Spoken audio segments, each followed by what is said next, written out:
पाहताय महाराष्ट्रातील सर्वात जलद news network Maharashtra police news 24। बौद्धजन पंचायत समिती शाखा क्रमांक 3च्या वतीने वर्षाभास कार्यक्रम मंगलमय वातावरणात संपन्न। बौद्धजन पंचायत समिती माणगाव तालुका कमिटीच्या आदेशानुसार बौद्धजन पंचायत समिती शाखा क्रमांक 3 कडापे विभाग सातगाव ग्रुपच्या विद्यमाने 16 ऑगस्ट 2026 रोजी भागाडगाव येथे वर्षावास धम्म प्रवचन मालिका कार्यक्रम विद्यमान शाखेचे अध्यक्ष सुनील उभारे यांच्या अध्यक्षतेखाली मंगलमय वातावरणात संपन्न झाला। प्रथमतः सामुदायिक त्रिशरण पंचशील बुद्धवंदना घेण्यात आल्यानंतर उपस्थित मान्यवरांचे शाखा क्रमांक 3च्या वतीने सन्मानपूर्वक स्वागत करण्यात आले। बौद्ध संस्कृतीचे उद्दिष्ट या महत्त्वाच्या विषयावर प्रवचनकार सिद्धांत संदेश जाधव यांनी प्रभावशाली प्रबोधन केले। या मंगलमय कार्यक्रमाला बौद्धजन पंचायत समिती तालुका शाखेचे सचिव RD साळवी, सहसचिव रणजित मोहिते, तालुका संघटक पराग जाधव, शाखा क्रमांक 6 अध्यक्ष निलेश साळवी, शाखा क्रमांक 7 अध्यक्ष संदेश जाधव, शाखा क्रमांक 1 सहसचिव प्रकाश मोरे, पांडुरंग मोरे, प्रवचनकार कुंदा खरात, मयूर जाधव, कमलाकर गंगावणे, मंगेश शिर्के आदी मान्यवरांसमवेत उपासिका व उपासक बहुसंख्येने उपस्थित होते। 10 तास 12 तास अभ्यास करायचा माझा संकल्प आहे। मानवाच्या जीवनाचा उद्धार होईल, मानवाच्या जीवनाचा उद्धार होईल। त्या उद्धारासाठी जे जे संकल्प आपण करतो ते म्हणजे सम्यक संकल्प। सम्यक वाणी, सम्यक वाणी म्हणजे ज्या गोष्टी बोलून, ज्या गोष्टी वाचून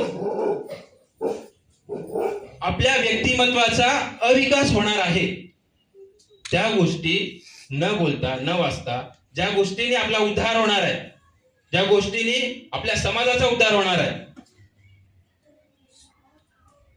त्या शब्द समूहांचा वापर करणे, उपयोग करणे। सम्यक कर्म, सम्यक कर्म म्हणजे सम्यक कर्म म्हणजे आपण आपल्या दैनंदिन आयुष्यात मूक जनावरांपासून ते बोलणाऱ्या सर्व प्राणी मात्रांसोबत जे काही वर्तन करतोय ते वर्तन म्हणजे सम्यक कर्म। त्या वर्तनात आपण त्यांच्याशी किती संयमाने वागतोय, किती प्रेमाने वागतोय, किती दयेने वागतोय, किती करुणेने वागतोय, समोरचा आपल्याशी कितीही द्वेषाने, किती दुष्ट भावनेने वागला, तुष्ट भावनेने वागला, तरी आपण त्याच्याशी सम्यकतेने वागणे म्हणजे सम्यक कर्म। तर सम्यक उपजीविका, सम्यक उपजीविका म्हणजे काय? जे अन्न ग्रहण आपण करतोय, जो आहार आपण घेतोय, ज्या आहाराचं सेवन आपण करतोय, ते आहार किती सुदृढ आहे, आपलं आयुष्य किती सुदृढ घडतंय, त्या आहाराची गुणवत्ता काय आहे, ते ग्रहण केल्यानंतर आपल्या व्यक्तिमत्वाचा विकास कशा पद्धतीने होतोय, त्या सर्वाचा समावेश सम्यक उपजीविकेमध्ये होतो। पुढे सम्यक व्यायाम। सम्यक व्यायाम म्हणजे काय? तर आपल्या मनात जे दुष्ट विचार येतात, जे वाईट विचार येतात, ते येऊ न देता त्याच्यावर मात करून चांगल्या विचारांना प्रोत्साहन देणे म्हणजे सम्यक व्यायाम। 7वं आहे सम्यक स्मृती। सम्यक स्मृती म्हणजे आपल्या मनात जे चुकीचे विचार येत आहेत त्यांना आळा घालून मानवी कल्याणाच्या विचारांना प्रोत्साहन देणे, कल्याणकारी विचारांचा प्रचार प्रसार करणे, आपली बुद्धी करुणामय करणे, प्रज्ञाशील करणे म्हणजेच सम्यक स्मृती। आणि 8वा आणि शेवटचा अष्टांगिक मार्ग आहे सम्यक समाधी। सम्यक समाधी म्हणजे जे वाईट विचार आहेत त्यांना दूर करून सर्वांशी, सर्व प्राणी मात्रांसोबत बंधुभावाने करुणेने वागणे म्हणजेच सम्यक समाधी। या अष्टांगिक मार्गांचं अवलोकन जर आपण केलं तर दुःख आणि दुःख निवारण करण्याचा मार्ग आपल्याला सापडतो। सर्वात पहिला बौद्ध संस्कृतीचं उद्दिष्ट। दुसरं उद्दिष्ट आहे नैतिक आणि सदाचारी कल्याणकारी जीवन घडविणे। ते नैतिक आणि सदाचारी जीवन आपल्याला कसं घडवता येईल त्यासाठी बुद्धांनी आपल्याला पंचशील दिले, 10 पारमिता दिल्या.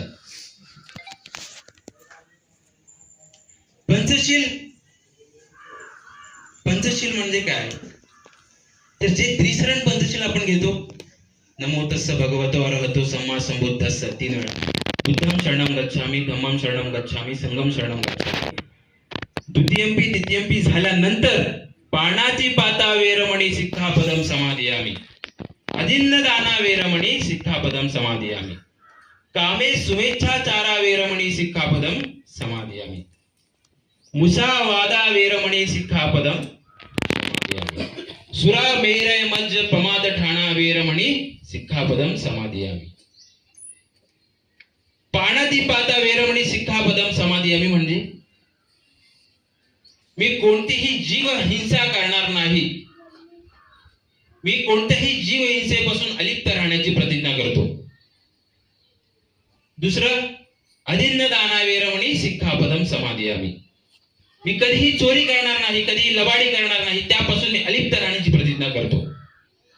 तिसरं, कामे सुमेच्छाचारा वेरमणी सिक्खापदम समादियामि, मी कधीही कामवासना व्यभिचार असणाऱ्या विचारांपासून अलिप्त राहण्याची प्रतिज्ञा करीत आहे. कधीही कामवासनेच्या अधीन जाणार नाही, कधीही व्यभिचाराला अंगीकारून देणार नाही. मुसावादा वेरमणी सिक्खापदम समादियामि, मी कधीही खोटं बोलणार नाही, मी खोटं बोलून कोणतंही कृत्य करणार नाही, मला खोटं बोलावं लागेल अशा प्रत्येक कार्यापासून मी अलिप्त राहण्याची प्रतिज्ञा करीत आहे. सुरा मेरय मज्ज प्रमाद ठाणा वेरमणी सिक्खापदम समादियामि, मी कोणत्याही मादक पदार्थाचं सेवन करणार नाही, कधीच मद्यपान करणार नाही, मला मोहात पाडेल अशा प्रत्येक मद्यपान करणाऱ्या गोष्टीपासून अलिप्त राहण्याची प्रतिज्ञा करीत आहे. वर्षावासामध्ये मूळतः याच पंचशिलाचं अनुकरण बौद्ध उपासक आणि उपासिकांकडून करून घेतलं जातं.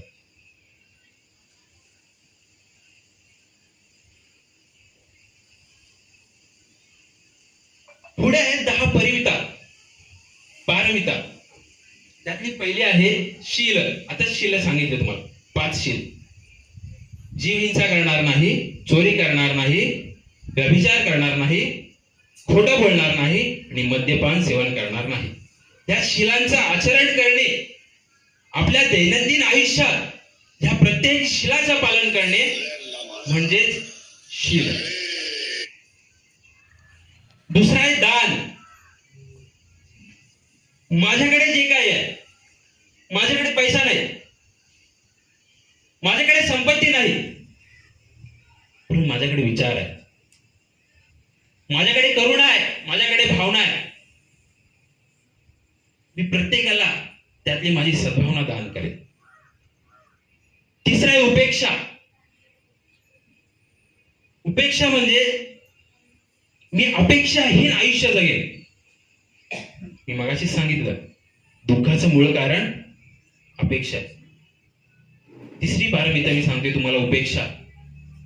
बौद्ध संस्कृतीमध्ये प्रत्येक गोष्ट एकमेकांमध्ये साखळीने बांधलेली आहे. तिसरी पारमिता आहे उपेक्षा. उपेक्षा म्हणजे काय, मी अपेक्षाहीन आयुष्य जगेन. आज मला जे कार्य करायचे ते मी निश्चितपणे करेनच, परंतु त्याचा रिझल्ट काय असेल, त्याचा आउटपुट काय असेल त्याचा विचार न करता आज सामर्थ्यानिशी मी माझं कार्य पार पाडेल. चौथी पारमिता आहे नैष्क्रिम्य. नैष्क्रिम्य म्हणजे ऐहिक सुख टाळणे. जे ऐहिक सुख आपल्याला लाभतंय, ऐहिक सुख म्हणजे अनावश्यक सुख. गाडी आहे, बंगला आहे, गेला. कुठली गाडी, चालला. महाराष्ट्र पोलीस न्यूज 24 साठी रायगड जिल्हा संपादक उत्तम तांबे.